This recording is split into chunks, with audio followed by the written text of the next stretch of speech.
Welcome back, viewers and subscribers. It's your girl, Star Flames, and we're back with another banging video, baby. So, if you're new, you guys know what to do. Subscribe to my channel, turn on your notification bell, and join the family.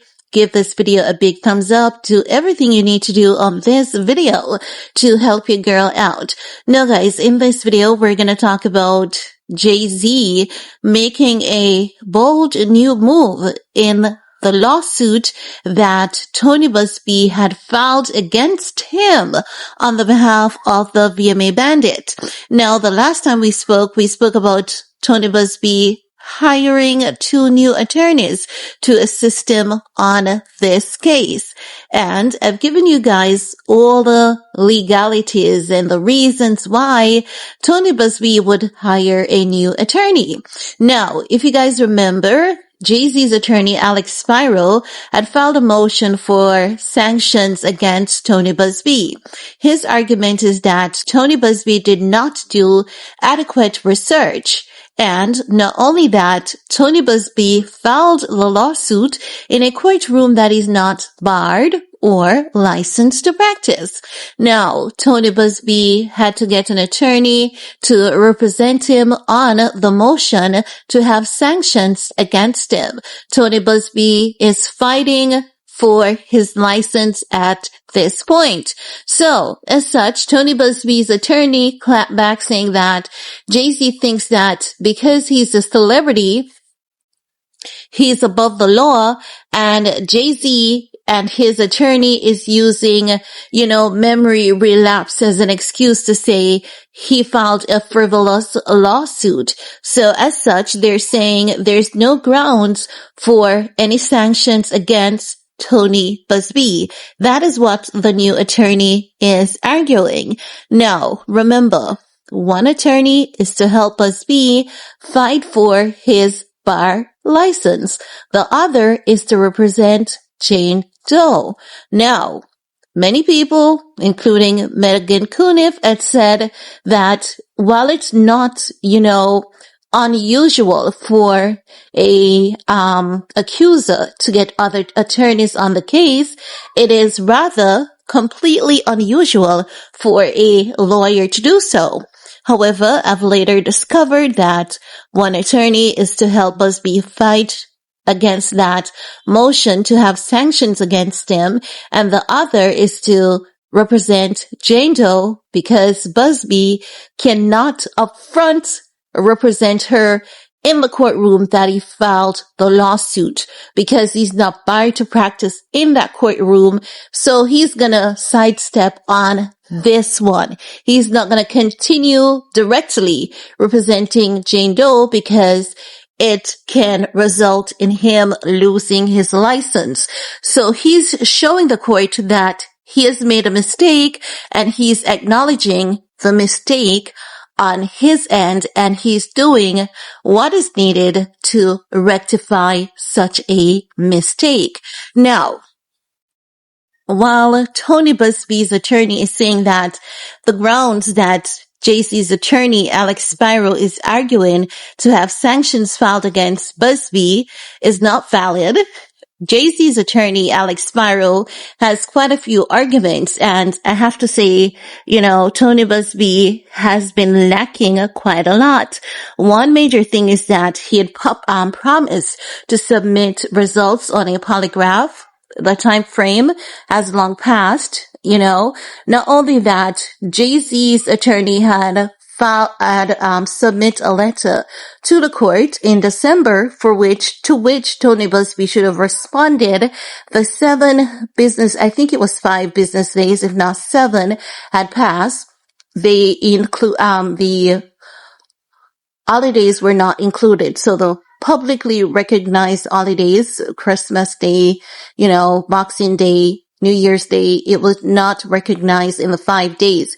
So Jay-Z's attorney, Alex Spiro, waited until at least 10 days to say Tony Buzbee did not respond to the letter that was submitted. So that was another violation.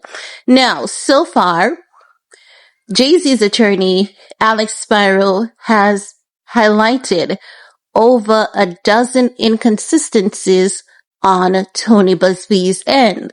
So it's going to be interesting to see how Tony Buzbee argues those inconsistencies. Now, inconsistencies are, for example, the, party house that the vmabandit describe. There is no such party house that exists in that vicinity. Records has shown and proven that no such area existed. Also, so that's one inconsistency. The distance, the driving distance, definitely another inconsistency. Now, what is happening is that jayz's legal team, Alex Spiro, they are moving forward to get some information from the DMV. Now, you might be curious as to what information they're trying to get. Well, if you guys remember, the vmabandit told us that a friend of hers, who is now deceased, drove her 5.5 miles to Radio City. So jayz's legal team is moving to get the court order to uncover if such a person existed, if the person had a license at the time, if the person drove a car, and all of that pertinent details, because it will help them to identify if the vmabandit had a friend actually drove her to that destination.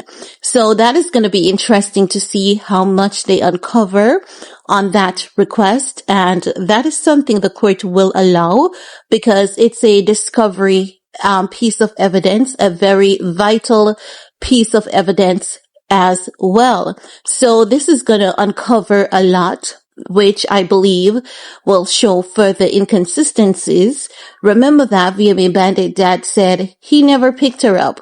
And what Alex Spiro had argued with his presentation with CNN, he said to the during his press briefing, he said to the journalists who were there, he said that the vmabandit said that her father picked her up during the 7 hours drive. She said nothing to her father, and her father said absolutely nothing to her. And he's saying that that can't be true. That is impossible for you to drive 7 hours with someone and not ever exchange a word or a conversation. And that is an argument that many attorneys are finding to be valid. They're saying, at some point in time, there's going to be an icebreaker, whether it might be a song or a joke or something that will then start a conversation. So Alex Spiro, he definitely has been laying out some really good points, and he has been going about, doing the legwork to truly bring out the pertinent details in this case, because as I've said, so far, Tony Buzbee, he has far too many inconsistencies in the case at this point. He's saying that, vmabandit memory lapse, it couldn't be seen as an inconsistency. And that is half true. It could not be seen as an inconsistency on her path. But what about him, Tony Buzbee, the lawyer who should know better? So while it's not an inconsistency on the end of vmabandit, it's an inconsistency on the end of Tony Buzbee, the attorney. He's arguing, saying that he got the police vetted the information. He's saying private investigators vetted the information. He's saying that the legal firm or the law firm that sent the case to him vetted the information. But I don't believe Tony Buzbee in these statements, because I find it hard to believe that you have at least 5 or 6 people vetting the information and not one of you were able to highlight at least one of the inconsistencies, like, for example, the U-shaped gate that doesn't exist. I find it very hard to believe, and this is not looking good on any of the people that he has mentioned. So it's really not a good look for Tony Buzbee at this point. He's not gaining leverage on anything here. If anything, it is showing that his efforts are being weakened and he's very concerned, but he's approaching it with diplomacy. He's being brave. He is giving that political speech up front, because that is what he's supposed to do. He's always supposed to put forward the best statements and the best argument on his behalf and his client's behalf. But if you and I are being honest, we can see that things are not looking good for Tony Buzbee at this point. Far too many inconsistencies, so many things to point out. But I'm going to keep you guys updated to see what jayz and his legal team discovers at the DMV, because that in itself is going to say a whole lot. But I want to hear from you guys. What are your thoughts? While you're at it, give this video a big thumbs up, share, stay safe, and see you guys in the comment section. Peace.